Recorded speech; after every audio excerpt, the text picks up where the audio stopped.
السلام علیکم ورحمۃ اللہ وبرکاتہ۔ کیا حال ہے سب کا؟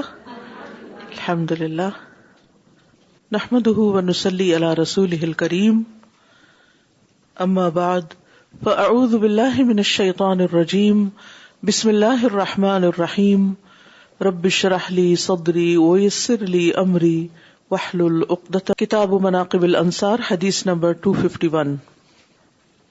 حدثنا ابراہیم بن موسیٰ اخبرنا ہشام عن ابن جریج قال اخبرني عبید اللہ بن عمر عن نافع عن عمر بن الخطاب رضی اللہ عنہ قال كان فرض للمهاجرين الاولین 4000 في 4 وفرض لابن عمر 3500 فقیل له هو من المهاجرين فلم نقصته من 4000 فقال انما هاجر به ابواه يقول ليس هو كمن هاجر بنفسه۔ امام بخاری کہتے ہیں ہم سے ابراہیم بن موسیٰ نے بیان کیا، ان کی نسبت التمیمی ہے، کہا ہمیں ہشام نے خبر دی، انہوں نے ابن جریج سے کہا مجھے عبید اللہ بن عمر نے خبر دی، انہوں نے نافع سے، انہوں نے ابن عمر سے، اور ابن عمر نے اپنے والد سے، عن عمر بن الخطاب رضی اللہ عنہ قال، وہ کہتے ہیں کان فرض للمہاجرین، کہ انہوں نے مقرر کیے مہاجرین کے لیے، الاولین المہاجرین الاولین کے لیے انہوں نے مقرر کیے۔ المہاجرین الاولین کون ہیں؟ جنہوں نے 2 قبلوں کی طرف نماز پڑھی یا جنہوں نے غزوہ بدر میں حصہ لیا۔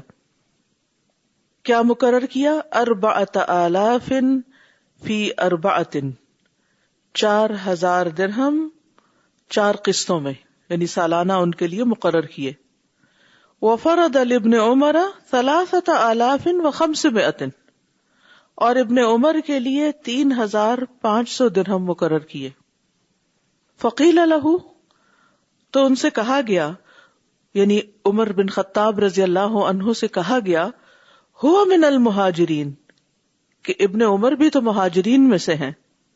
فلم نقصته، تو آپ نے ان کا حصہ کیوں کم کیا ہے؟ من 4000، 4000 سے۔ قال، کہا، انما ہاجر به ابواہ، کیونکہ اس نے اپنے والدین کے ساتھ ہجرت کی ہے، یعنی باقی لوگوں نے تنہا ہجرت کی ہے، اکیلے، اس لیے ان کا اجر اور مقام بڑا ہے۔ ابن عمر نے اپنے ماں باپ کے ساتھ ہجرت کی، تو اس لیے ان کو وہ پروٹیکشن حاصل تھی، تو ان کی قربانی اس درجے کی نہیں جس درجے کی قربانی دوسرے لوگوں کی ہے۔ یقول لیس ہوا کمن ہاجر بنفسہ، وہ کہتے تھے کہ وہ ان کی طرح نہیں جنہوں نے بذات خود ہجرت کی، یعنی اکیلے ہجرت کی۔ یہ ہے حضرت عمر رضی اللہ عنہ کا تقوی، اور اس تقوی کی بنیاد پر ان کی کانشسنس اور ان کی سمجھداری اور معاملات کو گہرائی سے دیکھنا، اور ہر ایک کو اس کا حق اور اس کا مقام دینا، اور اس معاملے میں حد درجے کا انصاف کرنا، خواہ اپنی اولاد کا معاملہ ہی کیوں نہ ہو۔ یہی چیز ہے جو عمر رضی اللہ عنہ کو بڑا مقام دیتی ہے۔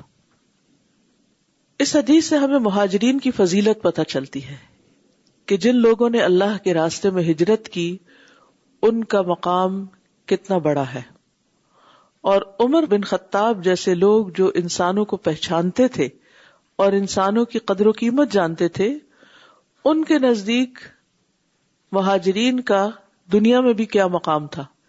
لیکن ضروری نہیں کہ سب لوگ ایسے لوگوں کو پہچان سکیں جو دین کے راستے میں قربانی کرتے ہیں۔ نبی صلی اللہ علیہ وسلم مہاجرین کو ہر معاملے میں مقدم رکھتے تھے، آگے رکھتے تھے۔ ایک روایت میں آتا ہے، عبد الرحمن بن معاذ کہتے ہیں کہ منا میں رسول اللہ صلی اللہ علیہ وسلم نے ہمیں خطبہ دیا تو ہمارے کان کھل گئے، یہاں تک کہ ہم اپنے اپنے ٹھکانوں میں آپ کا خطبہ سن رہے تھے، یعنی بلند آواز سے خطبہ دے رہے تھے۔ پس آپ نے سب کو ارکان حج سکھائے منا میں، یہاں تک کہ کنکریاں مارنے کے بیان تک پہنچے. پھر آپ نے شہادت والی دونوں انگلیاں اپنے کانوں میں داخل کی اور بلند آواز سے فرمایا چھوٹی چھوٹی کنکریاں مارنا، یعنی بڑی بڑی نہیں مارنا. اس کے بعد آپ نے مہاجرین کو حکم دیا، پس وہ مسجد کے اگلے حصے میں اترے. پھر انصار کو حکم دیا، وہ مسجد کے پچھلے حصے میں اترے. اس کے بعد باقی لوگ اترے، یعنی وہاں پر انہوں نے اپنا ٹھکانہ بنایا. تو اس سے یہ پتہ چلتا ہے کہ ان کو بٹھانے کے اعتبار سے، ان کو ترجیح دینے کے اعتبار سے، چونکہ مہاجرین اسلام پہلے لائے، انہوں نے ہجرت بھی کی اور نصرت بھی کی، تو اس لیے ان کا درجہ اور مقام دوسرے لوگوں کی نسبت بڑا تھا. یہی ترتیب ہم سب کو یاد رکھنی چاہیے کہ جو لوگ کسی مشن کا حصہ ابتدائی دور میں بنے، ان کا اپنا ایک مقام ہوتا ہے، ان کی ایک قدر ہوتی ہے. ان کو اگنور کرنا اور ان کی اہمیت کو کم کرنا یا ان کی قربانیوں کو تسلیم نہ کرنا یا ان کی چھوٹی موٹی غلطیوں اور کوتاہیوں کی بنا پر ان کو پیچھے کر دینا، یہ انتہائی ظلم اور زیادتی کی بات ہوتی ہے. تو دنیا میں بعض اوقات انسانوں کے ساتھ زیادتیاں ہو جاتی ہیں، لیکن اللہ کے ہاں ایسے لوگوں کا اجر محفوظ ہے. حدیث میں آتا ہے، نبی صلی اللہ علیہ وسلم نے فرمایا میرا حوض عدن سے عمان کے درمیان ہے، یعنی بہت بڑا ہے، قیامت کے دن جو آپ کو ملے گا حوض کوثر. اس پر آنے والوں میں اکثریت فقراء مہاجرین کی ہوگی، جو پراگندہ بالوں والے اور میلے کپڑوں والے ہیں. وہ آسودہ حال عورتوں سے شادی نہیں کرتے، بند دروازے ان کے لیے نہیں کھولے جاتے، اور وہ دوسروں کے حقوق ادا کرتے ہیں جو ان کے ذمہ ہیں، لیکن ان کے حقوق پورے نہیں کیے جاتے. یعنی اگر دنیا میں ان کے ساتھ کوئی کمی بیشی بھی ہو جاتی ہے، جب انہوں نے دنیا کمانے کی طرف توجہ ہی نہیں کی اور دنیاوی اعتبار سے ان کا وہ سٹیٹس ہی نہیں ہے، اس بنا پر اگر ان کو پیچھے کر دیا جاتا ہے اور دنیا میں ان کو اپنی قربانیوں کا صلہ اور بدلہ نہیں ملا، لیکن قیامت کے دن حوض کوثر پر یہ میرے پاس پہنچنے والے ہوں گے. قیامت کے دن ان کا نور سورج کی طرح روشن ہوگا. عبداللہ ابن عمرو کہتے ہیں ایک دن میں رسول اللہ صلی اللہ علیہ وسلم کے پاس تھا، اس وقت سورج طلوع ہو رہا تھا. آپ نے فرمایا اللہ قیامت کے دن کچھ لوگوں کو اس طرح لائے گا کہ ان کا نور سورج کی روشنی کی طرح ہوگا. اور یہاں آج کل آپ دیکھیں کہ کئی دنوں کے بعد جب سورج نکلتا ہے تو ہر چیز روشن ہو جاتی. آپ سے بہتر کون سورج کی اہمیت کو سمجھتا ہوگا. تو ابو بکر نے پوچھا یا رسول اللہ کیا وہ ہم لوگ ہوں گے؟ فرمایا نہیں، تمہارے لیے خیر کثیر ہے، یعنی تم لوگوں کا تو مقام اپنی جگہ ہے، لیکن یہ وہ فقراء مہاجرین ہوں گے جنہیں زمین کے کونے کونے سے جمع کر لیا جائے گا، یعنی قیامت کے دن. یعنی قیامت تک جو لوگ اللہ کے راستے میں اپنے گھروں سے نکالے گئے، تکلیفیں دیے گئے، انہوں نے ہجرتیں کی، دین کی وجہ سے انہیں ستایا گیا، تو قیامت کے دن ان کے درجے اور مقام اتنے بڑے ہوں گے. آج بھی آپ دیکھیں کہ کئی لوگ بغیر کسی قصور اور بغیر کسی وجہ کے اپنے گھروں سے نکال دیے گئے، اور ان کو کیا سٹیٹس دیا گیا ہے؟ ریفیوجیز، پناہ گزین، پناہ لینے والے. یعنی یہ پناہ لے رہے ہیں، حالانکہ وہ اپنے گھروں میں عزت کے ساتھ رہنے والے تھے، لیکن ان کی کسی غلطی اور قصور کے بغیر انہیں اپنے گھروں سے نکال دیا گیا. آج کہیں وہ کیمپوں میں ہیں، کہیں وہ دوسرے ممالک میں ہیں، کہیں ان پر بین لگ رہا ہے، کہیں ان کو وہ عزت نہیں دی جا رہی جو ان کو کسی وقت اپنے اپنے گھروں میں یا اپنے اپنے ملکوں میں یا اپنے اپنے مقامات پر حاصل تھی. تو جو کوئی بھی اللہ کی خاطر ستایا گیا اور اپنے گھر سے نکال دیا گیا، دنیا میں اگر اس کا کوئی سٹیٹس نہ بھی ہوا اور دنیا میں اس کو وہ مقام اور عزت نہیں بھی ملی اور کوئی انہیں قبول کرنے کو تیار نہ بھی ہوا، تو قیامت کے دن اللہ سبحانہ و تعالیٰ ان کو عزت عطا فرمائے گا اور ان کو ایسی روشنی عطا کرے گا کہ جو باقی ہر چیز کو منور کر دے.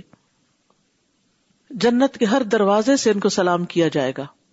عبداللہ ابن عمرو کہتے ہیں کہ رسول اللہ صلی اللہ علیہ وسلم نے پوچھا کیا تم جانتے ہو کہ اللہ کی مخلوق میں سے سب سے پہلے جنت میں کون داخل ہوں گے؟ صحابہ نے عرض کیا اللہ اور اس کا رسول ہی بہتر جانتے ہیں. آپ نے فرمایا اللہ کی مخلوق میں سے سب سے پہلے جنت میں وہ فقراء اور مہاجرین داخل ہوں گے جن کے آنے پر دروازے بند کر دیے جاتے تھے کہ اب یہ مانگنے والے آ گئے ہیں اور ان کو ہمیں کھلانا پڑے گا، ان کو دینا پڑے گا. ان کے ذریعے ناپسندیدہ امور سے بچا جاتا تھا. یعنی جنگ وغیرہ میں اور باقی کاموں میں ان کو آگے لگا دیا جاتا تھا. ایسا ہوتا ہے نا کہ کچھ لوگ ہوتے ہیں کہ جن کے پاس اپنی کوئی جاب نہیں, کوئی کام نہیں, کوئی ان کا اسٹیٹس نہیں, کوئی مقام نہیں, تو پھر ہر کوئی ان کو جب کسی کو کوئی کام پڑتا ہے تو کہتے ہیں چلو یہ سستی لیبر ہے, اس کو لے لو, اس کو بلا لو. اور ان میں سے کوئی اپنی حاجت اپنے سینے میں ہی لیے ہوئے مر جاتا تھا, یعنی دنیا میں ان کی خواہشات پوری بھی نہیں ہوئی لیکن اسے پورا نہیں کر سکتا تھا. اللہ عز و جل اپنے فرشتوں میں سے جسے چاہے گا حکم دے گا کہ ان کے پاس جاؤ اور انہیں سلام کرو. فرشتے عرض کریں گے ہم تیرے آسمان کے باشندے ہیں, تیری مخلوق میں سب سے افضل ہیں, تو کیا تو ہمیں حکم دے رہا ہے کہ ہم ان کو سلام کریں؟ اللہ تعالیٰ فرمائے گا کہ یہ ایسے لوگ تھے جو صرف میری ہی عبادت کرتے تھے, میرے ساتھ کسی کو شریک نہیں ٹھہراتے تھے, ان پر دروازے بند کر دیے جاتے تھے, ان کے ذریعے ناپسندیدہ امور سے بچا جاتا تھا, ان میں سے کوئی اپنی حاجت اپنے سینے میں ہی لیے ہوئے مر جاتا تھا, یعنی اس کی خواہشات اس کے دل میں ہی رہ جاتی لیکن اسے پورا نہیں کر سکتا تھا. کہتے ہیں چنانچہ فرشتے ان کے پاس آئیں گے اور ہر دروازے سے ان پر داخل ہوں گے اور کہیں گے سلام علیکم بما صبرتم فنعم عقبی الدار, سلام ہو تم پر, تم نے صبر کیا, آخرت کا گھر کتنا بہترین ہے. یعنی دنیا میں کوئی گھر نہیں تھا تمہارا, کوئی ٹھکانہ نہیں تھا, تم نے اسلام کے لیے قربانی کی لیکن تمہیں بدلے میں دنیا میں کچھ نہیں ملا, لیکن آج فرشتوں کے ذریعے ان کو سلام کروایا جا رہا ہے. یعنی سمجھنے کی, سوچنے کی بات یہ کہ جو شخص اللہ کی خاطر قربانی کرتا ہے, اللہ سبحانہ وتعالیٰ اس کا اجر کبھی بھی ضائع نہیں کرتا. کوئی بندہ اس کی قدر کرے یا نہ کرے, کوئی اس کا شکریہ ادا کرے یا نہ کرے, کوئی اس کو عزت اور مقام دے یا نہ دے, لیکن جس نے خالصتاً اللہ کی رضا کے لیے کہیں بھی کوئی قربانی کی, کوئی بھی کام کیا, کسی اور نے اس کو کچھ اپریشیٹ نہیں کیا, تو اللہ سبحانہ وتعالیٰ اس کی قدردانی کرنے والا ہے, اور جو قدردانی وہاں ہوگی وہ کوئی اور کر بھی نہیں سکتا. بعض اوقات ایسا ہوتا ہے نا کہ ایک شخص دین کے لیے کام کرتا رہتا, کوئی اس کو ایکنالج نہیں کرتا یا کوئی اس کو پوچھتا نہیں ہے کچھ, پھر اس کے دل میں شکایت پیدا ہونے لگتی, شیطان وسوسے ڈالنے لگتا ہے کہ تم نے آج تک اتنا کیا, تمہیں کیا دیا گیا, تمہیں کیا ملا, تمہیں کس نے پوچھا. تو یہ اصل میں شیطان ہمارا دشمن ہوتا ہے کہ جو چاہتا ہے کہ ہمارا کیا کرایا سب کچھ یہیں پر ضائع ہو جائے اور ان قربانیوں کا آگے کوئی صلہ نہ ملے. تو ایسے میں انسان کو صبر کی ضرورت ہوتی ہے کہ میں جس کے لیے کر رہا ہوں وہ تو مجھے دیکھ رہا ہے, جب کوئی بھی نہیں دیکھتا وہ مجھے دیکھتا ہے, اور میں جو کچھ جہاں بھی کرتا ہوں, اور وہ عمل تو اور بھی بہت اچھا ہے جو لوگوں کی نگاہ میں ہی نہ آئے, جسے کوئی کام ہی نہ سمجھے. یعنی ایک تو وہ کام ہے نا جسے آپ کرتے ہیں تو ہر کوئی آپ کی تعریف شروع کر دیتا ہے, اور ایک وہ کام ہوتا ہے کہ جسے آپ کرتے ہیں خلوص نیت کے ساتھ لیکن کوئی آپ کو پوچھتا بھی نہیں, اس کے بعد کوئی شکریہ بھی نہیں کہتا. تو ایسے میں بھی انسان کو اپنا حوصلہ بڑا رکھنا چاہیے کہ وہ ہے نا قدردانی کرنے والا جس کے لیے میں کر رہا ہوں. اور یہی اس بات کی دلیل ہوتی ہے کہ انسان واقعی اللہ پر ایمان رکھ کے اللہ کے بھروسے پر وہ کر رہا ہوتا ہے, اور یہ ایمان بالغیب کا اعلیٰ ترین درجہ ہے کہ جب انسان انسانوں سے بے نیاز ہو کر صرف اللہ کے لیے کچھ کر رہا ہوتا ہے, یہی دراصل اخلاص ہوتا ہے اور اس کا اجر اللہ کے پاس ہوتا ہے. تو کبھی بھی آپ کچھ بھی کریں, کسی انسان کی خدمت میں یا دین کی خدمت میں یا کسی بھی کام میں, تو اجر اور صلہ اللہ سے چاہیں, کیونکہ اس جیسا صلہ کوئی دے نہیں سکتا. اور یہ اس دور میں بھی ہوا اور آج بھی ہوگا اور آئندہ بھی ہوگا کہ کچھ لوگوں کی کوششیں وہ دنیا میں پھل پھول لانے لگتی ہیں, جن کو دیکھ کر وہ خود بھی خوش ہوتے ہیں, لوگ بھی بڑے خوش ہو رہے ہوتے ہیں. لیکن کچھ لوگوں کی کوششیں اتنی ہڈن ہوتی ہیں کہ وہ دنیا میں نظر نہیں آتی, اس کا کوئی بھی صلہ ان کو دنیا میں ملتا نہیں, یا موقع ہی نہیں ملتا کہ وہ صلے کا وقت آئے. وہ درخت تو انہوں نے لگایا لیکن ان کی زندگی میں پھل ہی نہیں آیا ابھی, کیونکہ ابھی وہ درخت چھوٹا تھا, اور وہ بالکل مہاجرون الاولون تھے, السابقون تھے, کیونکہ جو ابتدا میں کام کرتے کسی بھی چیز کی بنیادیں رکھ رہے ہوتے, ضروری نہیں کہ وہ اس عمارت کے مینار بھی دیکھیں جو آخر میں لگتے ہیں جب شان و شوکت ہو جاتی کسی بھی کام کی. تو ایسی صورت میں انسان کو کبھی بھی حوصلہ نہیں ہارنا چاہیے اور دل جمعی کے ساتھ اپنا کام کرتے رہنا چاہیے, کیونکہ اصل قدردانی جو اللہ کے کام کی ہے, جو اللہ کی خاطر کام کیا جاتا ہے, اس کی اللہ کے سوا کوئی کر بھی نہیں سکتا, وہی کرتا ہے, اور وہی جانتا ہے کہ اس کی خاطر کیے گئے کام کے اثرات کہاں سے کہاں تک پہنچے ہوئے ہیں. رسول اللہ صلی اللہ علیہ وسلم نے فرمایا جنت میں داخل ہونے والی سب سے پہلی جماعت فقیر مہاجرین کی ہوگی جن کے ذریعے مکروہات سے بچا جاتا ہے. جب انہیں حکم دیا جاتا تو وہ سنتے اور اطاعت کرتے تھے. اگر ان میں سے کسی کو بادشاہ سے کوئی ضرورت پڑ جاتی تو وہ پوری نہیں کی جاتی تھی حتیٰ کہ وہ مر جاتا اور وہ اس کے سینے میں رہ جاتی. اللہ عز و جل قیامت کے دن جنت کو بلائے گا, وہ اپنی زینت اور سجاوٹ کے ساتھ آئے گی. پھر وہ فرمائے گا میرے وہ بندے کہاں ہیں جنہوں نے میرے راستے میں قتال کیا اور ان سے قتال کیا گیا, انہیں میرے راستے میں تکالیف دی گئی, انہوں نے میرے راستے میں جد و جہد کی. میرے بندو تم جنت میں داخل ہو جاؤ. وہ اس میں بغیر حساب کے داخل ہو جائیں گے. یعنی جنہوں نے دنیا میں کوئی حساب ہی نہیں کیا. دیکھیں نا, کچھ لوگ تو تھوڑا سا بھی کام کر کے خوب گنتی کرتے ہیں, میں نے یہ بھی کیا یہ بھی کیا, یہ بھی پورا حساب رکھتے ہیں, پوری لاگ بناتے ہیں, اتنے گھنٹے اتنے منٹ اتنے سیکنڈ کام کیا. کچھ لوگ پرواہ نہیں کرتے کتنے گھنٹے دن میں یا رات میں, صبح میں یا شام میں, ویک ڈیز میں یا ویکینڈ پہ, کہاں اور کب, ان کا حساب اللہ کے ذمہ. اب آپ دیکھیے کہ جنہوں نے اللہ سے کوئی حساب نہیں کیا اللہ کے دین کے کام میں, تو اللہ بھی ان سے حساب نہیں لے گا کیونکہ انہوں نے بے حساب کام کیا. تو اللہ سبحانہ وتعالیٰ بھی ان کو بے حساب اجر دے گا, بغیر حساب کے جنت میں داخل کرے گا. تو جب اللہ کے لیے دینا, مال بھی خرچ کرتے گن گن کے نہ دیا کرے, بس جو میسر ہو دے دیا. ہر وقت گننے اور پرکھنے اور تولنے اور ناپنے کی ضرورت نہیں ہوتی, نہ ٹائم اور نہ چیزیں اور نہ مال اور نہ دوسری. بس ٹھیک ہے اللہ کے لیے ہے نا, جتنا بھی جاتا ہے جائے, سے کیا فرق پڑتا ہے, اللہ تعالیٰ واپس لوٹا دے گا. اور یہ نہیں صرف آخرت میں, دنیا میں بھی اللہ لوٹاتا ہے. اور اگر دنیا میں انسان کو موقع نہیں بھی ملا تو اسے ہمت ہارنی ہی نہیں چاہیے کہ وہ رب ہے قدردانی کرنے والا. یہ منظر دیکھ کر فرشتے آ کر سجدہ کریں گے اور کہیں گے اے ہمارے رب, ہم دن رات تیری حمد کے ساتھ تسبیح و تقدیس بیان کرتے تھے, لیکن یہ کون لوگ ہیں جنہیں تو نے ہم پر ترجیح دی ہے. اور یہ ہے وہ بات جو قصہ آدم میں آتی ہے نا, انی اعلم ما لا تعلمون. فرشتوں نے کہا تھا نا وہ یسفک الدماء, تو اللہ تعالیٰ فرمائے کہ میں جانتا ہوں جو تم نہیں جانتے. وہ کہتے ہم حمد اور ثنا اور تسبیح کرتے ہیں, لیکن انسان تو یہ بڑی خرابیاں کرے گا. تو اللہ تعالیٰ فرمائے نہیں.